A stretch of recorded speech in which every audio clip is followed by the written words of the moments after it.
Alô, alô, pessoal, voltando. E aí? Vamos lá então? Nós vamos começar a parte de direitos e garantias fundamentais.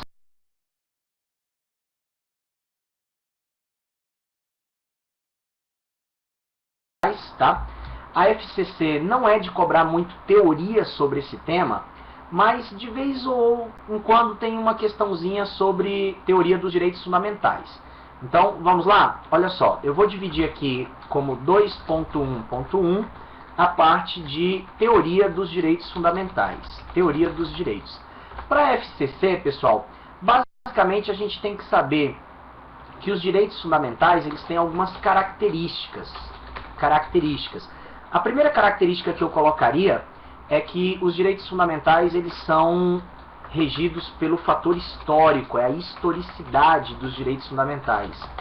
Pela historicidade, a doutrina costuma fazer uma classificação dos direitos em gerações ou dimensões.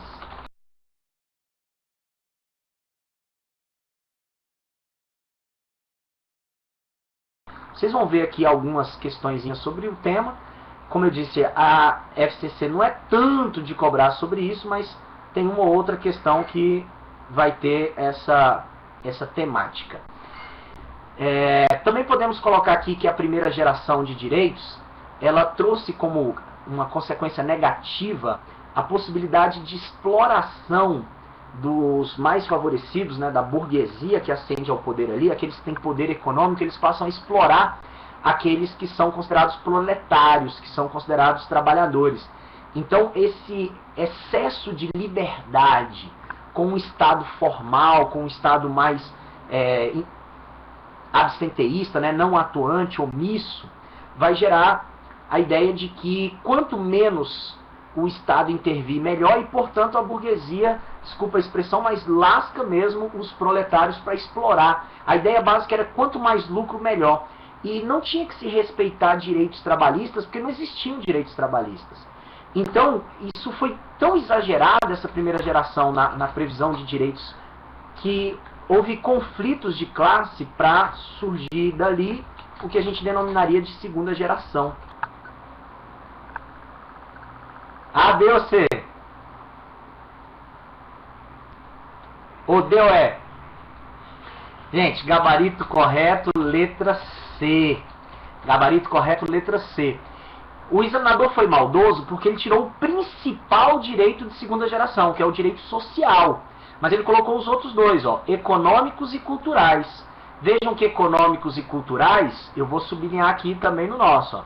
Direitos econômicos, trabalhistas, culturais, ó. Coloquei negrito e sublinhado lá no nosso tema, tá? Então lá na teoria eu coloquei lá negrito e coloquei sublinhado. Então, econômicos e culturais, tá? Mas vamos ver, eu vou comentar todas as questões, não tem problema não. Ó. Na letra A, individuais clássicos, isso é primeira geração. Primeira geração. Os individuais clássicos, eles vieram para limitar o papel do Estado. Seria colocar o Estado numa situação liberal, ausente. Então, os direitos de primeira geração são individuais e clássicos. Coloquei isso escrito aqui também, ó, direitos fundamentais clássicos, ó, negrito e sublinhado lá em cima. Dá uma olhada lá na teoria. Na letra B ele fala assim, consumidor e meio ambiente. Isso é terceira geração. Por quê? São direitos difusos. Alguma dúvida? Se quiserem perguntar, à vontade. Vai ter mais uma questão aqui sobre isso. Vamos fazer mais uma? Essa é enorme, hein? Essa é grande. Vamos lá. 2 minutinhos para vocês fazerem essa questão gigante aí, ó. 2 minutinhos, tá? Defensoria Pública lá do estado de São Paulo. Deixa eu arrumar aqui porque ela ficou com uma figurinha. Pera aí. Primeira geração aqui é uma lacuna.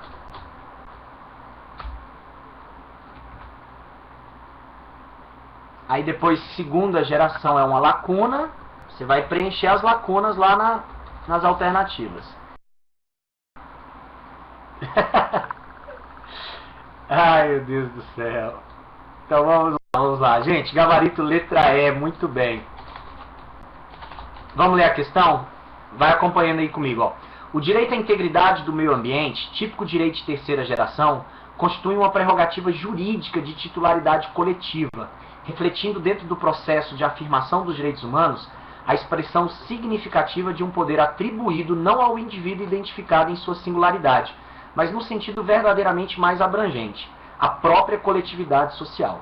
Enquanto os direitos de primeira geração, que são os direitos civis e políticos, que compreendem as liberdades clássicas, negativas ou formais, realçam o princípio da liberdade, e os direitos de segunda geração, que são os direitos econômicos, sociais e culturais, que se identificam com as liberdades positivas, reais ou concretas, acentuam o princípio da igualdade. Os direitos de terceira geração, que materializam poderes de titularidade coletiva atribuídos genericamente a todas as formações sociais, consagram o princípio da solidariedade e constituem um momento importante no processo de desenvolvimento, expansão e reconhecimento dos direitos humanos, caracterizados enquanto valores fundamentais indisponíveis pela nota de uma essencial inexauribilidade. A gente vai falar dessa inexauribilidade mais para frente, mas deixa eu acrescentar aqui, nessa questão ele chamou os direitos de primeira geração, vou colocar aqui também, direitos de liberdade, são liberdades públicas, direitos civis e políticos, tá? Direitos civis e políticos, porque é a primeira vez que você ganha uma capacidade de ser cidadão perante o Estado. Então, direitos civis e políticos, direito de participar. Cuidado que, em termos de cidadania, os direitos que você conquistou nessa primeira geração são considerados ainda uma cidadania restrita. Por que restrita, professor? Porque a gente ainda não tinha o sufrágio universal, tá? O sufrágio era restrito.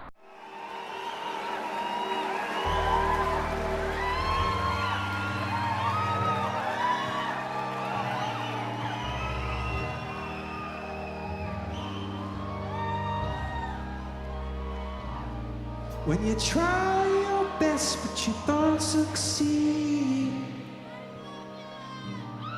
when you get what you want but not what you need,